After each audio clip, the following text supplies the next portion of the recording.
네, 강프로입니다. 하나마이크론 봅니다. 하나마이크론이 7.5% 빠졌습니다. 일단 금요일이고요. 그리고 미증시를 안 볼 수가 없죠. 미증시가 지금 어저께 토요일 날 마감된 그 상황을 보면 2% 빠졌습니다. 나스닥이.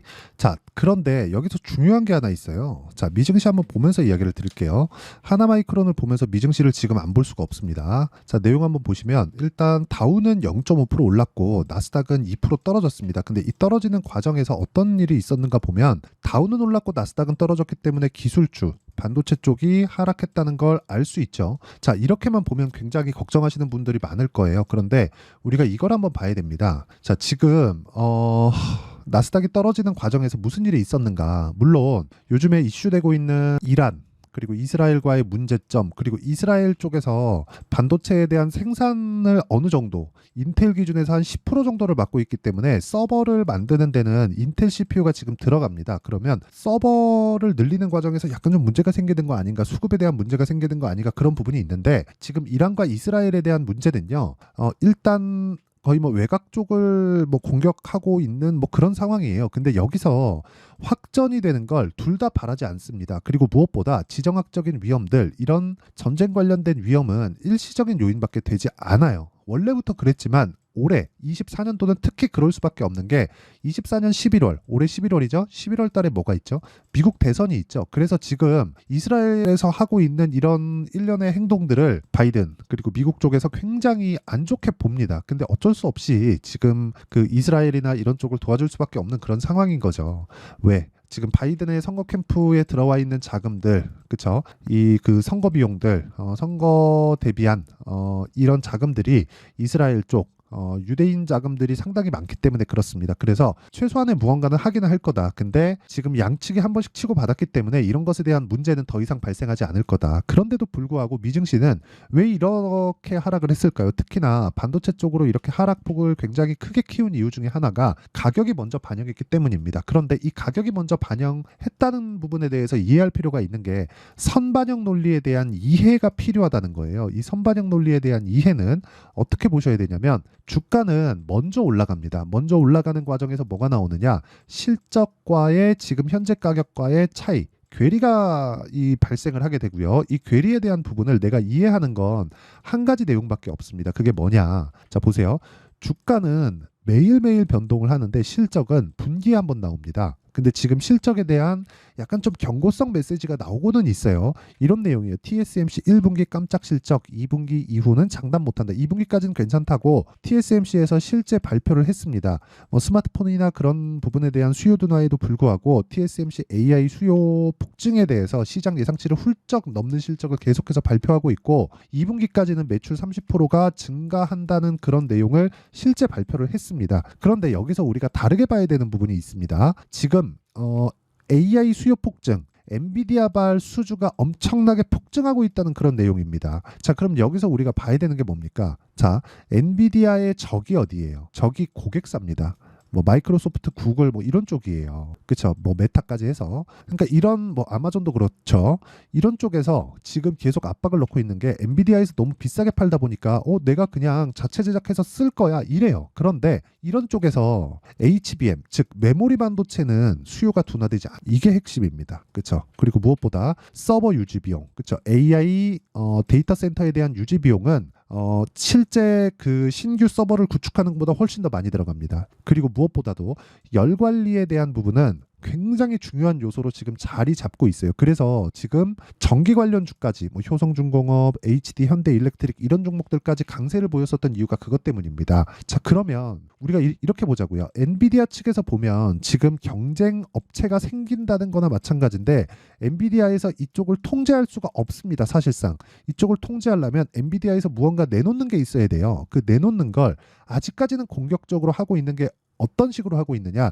엔비디아에서 턴키로 제공을 하겠다. 서버까지 다 만들어서 제공을 하겠다. 하지만 너네도 살라면 사라. 근데 내가 만드는 것과 너네가 사는 것에 대한 성능 제한을 걸겠다. 이렇게 나왔어요. 그런데 그 성능 제한을 거는 것조차도 새롭게 만드는, 그쵸? 새롭게 만드는 여기 그 고객사들이 새롭게 만드는 것보다는 성능이 더 좋을 겁니다. 그런데 이거를 약간 조금 좀 뒤집어서 생각을 해보면 엔비디아의 고객사들은 소프트웨어 회사입니다. 즉 쿠다를 넘을 수 있는 무언가의 그 소프트웨어 생태계를 만들 능력이 있는 기업들이에요. 근데 여기서 설계까지 도맡아서 하겠다? 그런데 이 설계를 도맡아서 하는데도 뭐 사업부를 다시 꾸려야 되고 돈이 들어가니까 그 비용 대비해서 엔비디아가 어느 정도의 상황을 맞출지는 뭐 그거는 지켜봐야겠지만 엔비디아 측에서도 이걸 알고 있어요. 그래서 엔비디아에서 그 얼마 전에 GTC를 하면서 발표했었던 내용을 보면 너무 공격적인 면 그리고 자기만의 무언가에 대한 그런 부분 그런 걸 부각했지만 약간의 당근도 줬단 말이죠. 그러니까 이런 조율에 대한 부분이 필요하다. 근데 이런 것에 대한 결과가 어떻게 나올지는 가봐야 알죠. 근데 여기서 우리가 생각해야 되는 게 정말 중요한 게 있습니다. HBM은 범접할 수 없다. 그렇죠.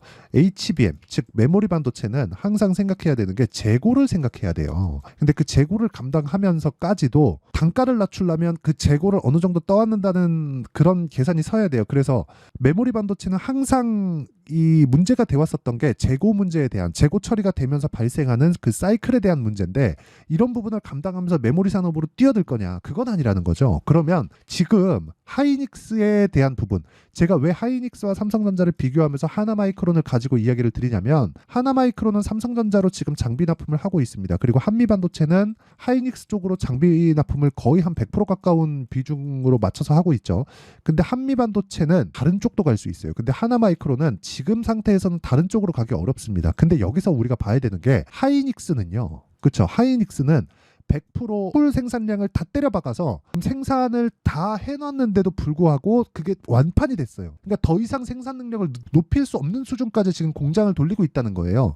그런데 삼성전자는 지금 납품했다는 이야기가 나오나요? 안 나오죠. 계속해서 테스트하고 있다 그렇게 이야기하잖아요. 그러니까 하나마이크론에 대한 상승 여력이 한미반도체처럼 된다 그런 건 아니지만 하나마이크론에 대한 삼성전자 쪽의 납품 여력이 아직까지 남아있기 때문에 왜 엔비디아나 다른 쪽에서 GPU 즉 AI 반도체를 만들더라도 메모리 반도체는 필요하니까 이런 쪽에 대한 수요가 발생할 수밖에 없다. 근데 그런 과정에서 뭐 이란과 이스라엘 뭐 이런 전쟁 관련된 그런 위험 요소들을 만난 겁니다. 그러면 지금 우리가 봐야 되는 건 여기 삼성전자 자 보세요. 86,000원까지 올랐다가 아직까지 실적에 대한 기대감이 약간 부족하다 보니까 다시 내려왔다는 거죠. 그러면 가격적인 부담이 상대적으로 많이 적어요. 미증시는 물론이고 한국에서 하이닉스보다도 훨씬 더 적습니다. 그래서 상승 여력을 따져봐라 그러면 삼성전자가 훨씬 더 크다. 그럼 삼성전자의 실적에 맞춰서 하나마이크론의 실적이 좋아질 수 있는 그런 상황이 되기 때문에 하나마이크론에 대한 가격대는 우리가 알고 가야 된다. 그리고 이 타점에 대한 부분 그렇죠. 이 타점에 대한 실시간 타점에 대한 부분을 제가 소통방에서 모두 공유를 하고 있고 지금 한 900분 정도가 함께하고 있습니다. 자 여기 4월 19일 시장가 매수 8시 49분 이구산업 그렇죠. 제가 어느 타점에 공략을 하는지를 알아야 돼요. 자 이 내용을 한번 보시면 정확하게 이렇게 진행되는 내용이 있습니다. 자 이구산업 정확하게 제가 돌파하는 구간에서 공략한 결과 시장이 폭락하는 금요일 날에도 12.9%의 상승세를 보였다. 그리고 이런 부분을 소통방에서 장 시작 전에 공유를 했다. 이렇게 할 수 있는 이유가 돌파하는 구간을 공략했기 때문이고요. 다른 종목을 보더라도 마찬가지입니다. DI 같은 경우에도 제가 이쪽 뒤에 시세는 먹지 못했지만 올라가는 구간에서 매수한 결과 뭐 26%, 22%, 18% 이런 식으로 계속해서 수익 실현을 해 나가고 있다는 점 그리고 무엇보다 뭐 자람 테크놀로지나 그런 종목을 보더라도 모두 돌파 구간에서 공략을 합니다. 그래서 하나 마이크론도 그렇게 매매를 해야 되는데 하나 마이크론의 돌파 구간 그리고 다른 종목군들 전체적으로 주도주의 돌파 구간을 내가 어떻게 공략하고 가격대를 못 잡겠다 하시는 분들은 소통방으로 들어오시면 되고 구독과 좋아요만 눌러주시면 입장 가능하고요. 상단에 있는 전화번호로 구독 또는 소통 또는 10억이라고 문자 보내주시는 분들에 한해서만 제가 소통방 입장 링크를 순차적으로 공유를 해드리도록 하겠습니다. 자 그러면 제가 어느 타점에서 공략을 하고 왜 이런 종목군들을 공략을 하는지 다 이야기를 드렸고 지금 하나 마이크론에 대해서 긍정적으로 볼 수밖에 없는 점 그리고 무엇보다 상대적으로 약한 움직임 한미반도체보다는 약한 움직임을 보였기 때문에 떨어지는 과정에서도 조금 더 한미반도체보다는 가파르게 떨어졌다고 볼 수도 있습니다. 그런데 삼성전자 쪽으로 납품을 하는 점 그렇죠. 장비 납품을 하는 점 그리고 삼성전자에 대한 생산 능력은 아직까지 남아있다는 점 그리고 무엇보다 2분기까지 좋지만 2분기에 이런 칩 관련 쪽이 떨어진다고 하더라도 경쟁사들이 붙었을 때 그것에 대한 기대감을 반영했을 때 삼성전자에 대한 상승 여력은 아직까지 남아있다. 그래서 하나마이크론의 실시간 타점 그리고 전체적으로 주도주를 공략해야 되는 상황, 그게 뭐냐? 원리를 알자는 겁니다. 지금까지 원리에 대해서 이야기를 드렸지만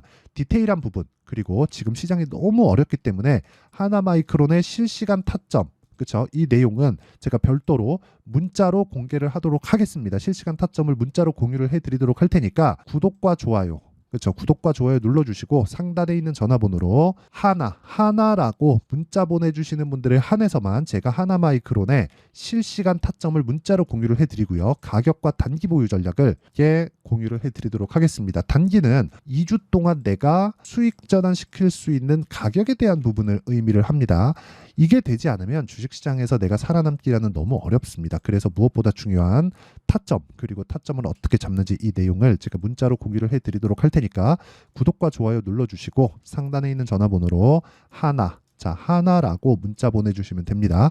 그리고 전체적으로 내가 내용이 필요하다, 그리고 전체적인 주도주에 대해서 파악이 필요하고 실시간 타점을 받아보고 싶다 하시는 분들은 소통방으로 들어오시면 되고요. 소통방은 구독과 좋아요 눌러주시고 상단에 있는 전화번호로 구독이나 뭐 10억 소통 이런 식으로, 그쵸, 문자 보내주시면 제가 소통방 입장 링크를 공유해 드리도록 하겠습니다.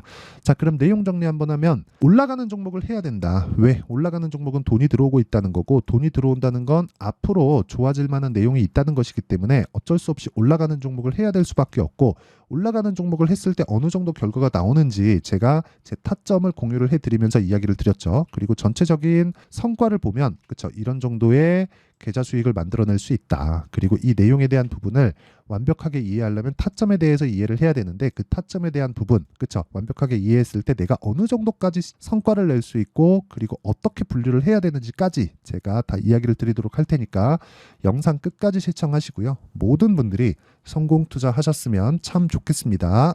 자, 24년도가 돼도 여전히 시장은 녹록지 못합니다. 이런 상황이 벌어지는 건 어쩔 수 없습니다. 이런 상황에서도 수익이 나는 종목들의 구조는 변하지 않습니다. 즉, 대시세 종목에 대한 구조는 변하지 않는다는 거고, 실제 제가 소통방에서 지속적으로 이야기를 드리고 있는 내용도 대시세 종목이나 시장 주도주를 공략하는 건 철저하게 가격 분석을 하라고 이야기를 드리고, 가격 분석 이후에는 이슈에 대한 파악, 그리고 이슈를 파악하고 나서는 다시 내가 얼마에 매수할지 그 타점에 대한 부분을 지속적으로 언급을 하고 있습니다.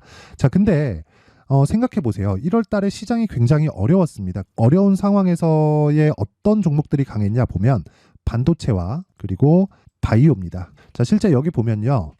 HLB에 제가 실제 매매한 내용을 띄워놓고 보여드리고 있는데, 1월 22일부터 매매를 시작해서 4일 동안 31%의 수익 마감이 됐고요. 그리고 여전히 신고가 종목입니다. 자, 그리고 그 다음 어보브 반도체, 이름을 보시다시피 반도체 종목이죠. 그리고 AI 반도체는 지속적으로 강세를 보이고 있습니다. 이 종목도 신고가를 먼저 달성한 이후에 제가 21%의 단기간에 21%의 큰 수익을 내고 마감이 됐습니다. 다시 재공략을 준비하고 있고, 이런 부분은 소통방에서 다 공유를 해드립니다. 자, 그리고 그 다음 코세스. 자, 코세스 같은 종목도 당연히, 그쵸, 신고가 종목이고요. 그리고 반도체 종목입니다. 이 종목도 영업일 기준에서 이틀 동안 대략 한 15%의 수익 마감이 됐습니다. 내용을 한번 보시면 어떻습니까? HLB를 포함해서 뭐 30%, 20%, 뭐 15% 이런 식의 수익이 지속적으로 발생하고 있는데, 이 세 종목 모두 다 신고가 종목이고 1월 달에 시장이 약세를 보이고 있는 구간에서도 강했었던 그런 종목입니다. 특징점이 하나 있는데, 그 이슈에 앞서서 가격이 먼저 반영했다는 거죠. 자, 근데 그게 기업 밸류업 프로그램이라고 하죠. 그 종목들도 마찬가지입니다. 오늘은 그 부분에 대해서 이야기를 드릴 텐데, 그렇게 제가 가격을 먼저 보고 이슈에 대해서 파악하는 이유는 결과적으로는 큰 시세를 먹기 위한 사전 준비 작업입니다. 실제로 큰 시세를 먹기 위해서 사전 준비 작업을 했을 때 여기 레인보우 로보틱스 127%, 그리고 ISC 98%, 그리고 한미반도체 97%의 큰 수익을 내는 상황을 만들 수 있습니다. 어떤 식으로 소통방에서 진행됐는지, 그쵸, 그 상황을 제가 이야기를 드린 건데, 이런 상황도요, 당연히 신고가를 공략했을 때 가능한 겁니다. 자, 그러면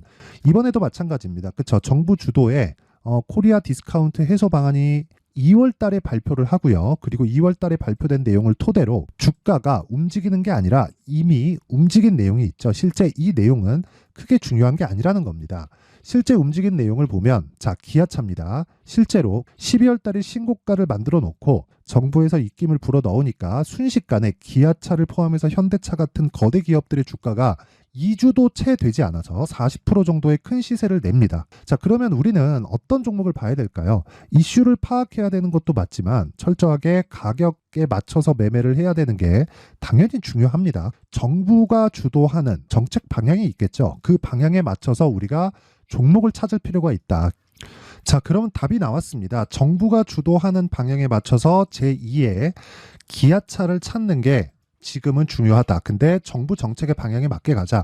그랬을 때 앞서서 제가 보여드렸었던 내용인 여기 레인보우 로보틱스 127% 그리고 ISC 98% 그리고 한미반도체 97%와 같은 수익을 낼 수 있습니다. 물론 시간에 대한 부분은 최소 2주의 시간이 필요하고요. 그리고 최장 3개월 안에 끝내야 됩니다. 자, 기아차의 시세를 보셨던 것과 같이 2월 달에 정부 정책의 방향이 결정되고요. 바로 3월 달이면 시행입니다. 자, 그러면 우리는 거기에 맞춰서 당연히 종목을 찾아야 되고 제가 제2의 기아차를 찾아놨습니다. 제가 아까 전에 소통방에서 이야기를 드렸었던 내용 다 공개를 해드렸는데 그 내용처럼 종목만 받고 싶다 하시는 분들은요. 상단에 있는 제 전화번호로 대시세, 자, 대시세라고 문자를 보내주시면 정부 정책의 방향에 맞는 종목을 모든 분들에게 무료로 공개를 해드리도록 하겠습니다. 자, 제가 원하는 건 채널 성장이 목적입니다. 자, 그래서 구독과 좋아요 꼭 좀 부탁드리고요. 모든 분들이 정부 정책에 맞는 방향으로 매매를 이어가서 큰 수익 보셨으면 좋겠습니다.